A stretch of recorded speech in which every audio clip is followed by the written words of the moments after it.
I'm with Luke Rudowski of wearechange.org. And Luke, I have a couple questions for you. Go ahead. What started you to be an activist? What was your start? It's a very long story. I'll just cut it short because I've told the story many times. Got beat up by the cops when I was 15, 16, hanging around the wrong crowds. We got beat up for no reason by the NYPD in Brooklyn. Couldn't get any justice anywhere. Lawyers, review boards, complaint organizations, they always said, there's no video footage of what happened. So it's your word against the cops and no one's going to believe you. Ever since then, I always have a video camera on me everywhere I go. Okay. What are your inspirations? Inspirations? Are we talking about people or are we talking about acts? Whatever inspires you to do what you do. Seeing people create solutions instead of just concentrating on the problem. Seeing people go out into the world and make the best out of situations that are not always the best and do the best to make the biggest impact and difference they can. Seeing people with a belief in themselves that they can do anything, seeing them accomplish things, seeing them stand up for themselves is one of the most beautiful things I've ever seen. So we're trying to encourage that. We're trying to inspire as many people to pick up this truth teller that we all have within our pockets, whether it's a cell phone or a video camera, and show the world for what it is and educate people and empower people. So it inspires me every day when I see people standing up for themselves. Now, you've been doing activism for, what, about a decade now? Yeah, close to 11 years now. How has that changed your life? It definitely made my life a lot better. It gives me a sense of purpose. It makes me understand that there's more to life than what we're told. It makes me understand that it doesn't matter how you look or how you dress or what friends you have. It matters what experiences you have in life. It opened me up to meet and understand things that I would never ever understand. It made me, I feel, more of a spiritually rich person.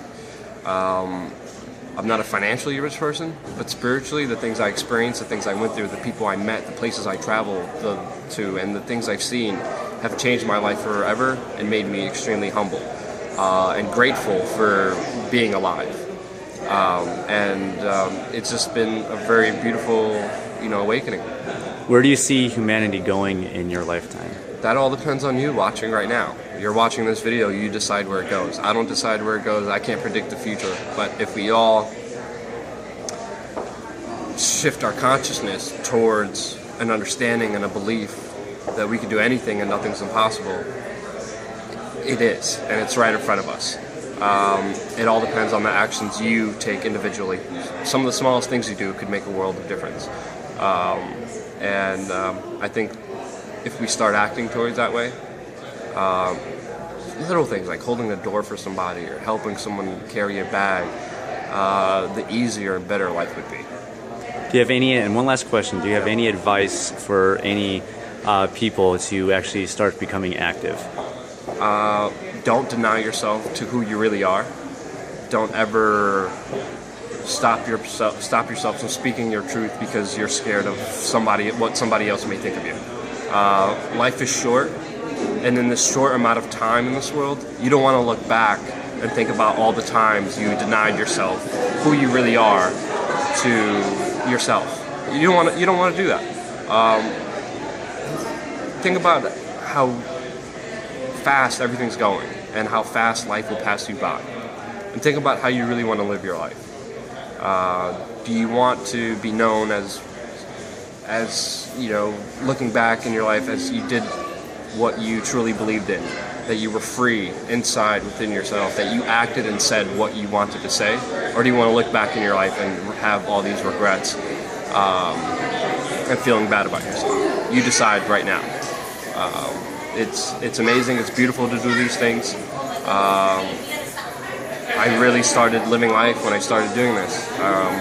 My life wasn't fulfilled. I was always trying to be somebody I was not. I was always looking up to celebrities. I was always trying to be, a basketball player or whatever. And looking back at it, I could have had a life where my life could have been consumed with putting a ball in a hoop or it could have been consumed with empowering, educating, informing, and inspiring others. So that's always my passion. I hope I do that. There's still so much we all need to do, but it takes all of us to do it. Luke, it was a pleasure. Everyone, if you've never heard of it, go to wearechange.org. They do great work. Thanks for having me. Appreciate it.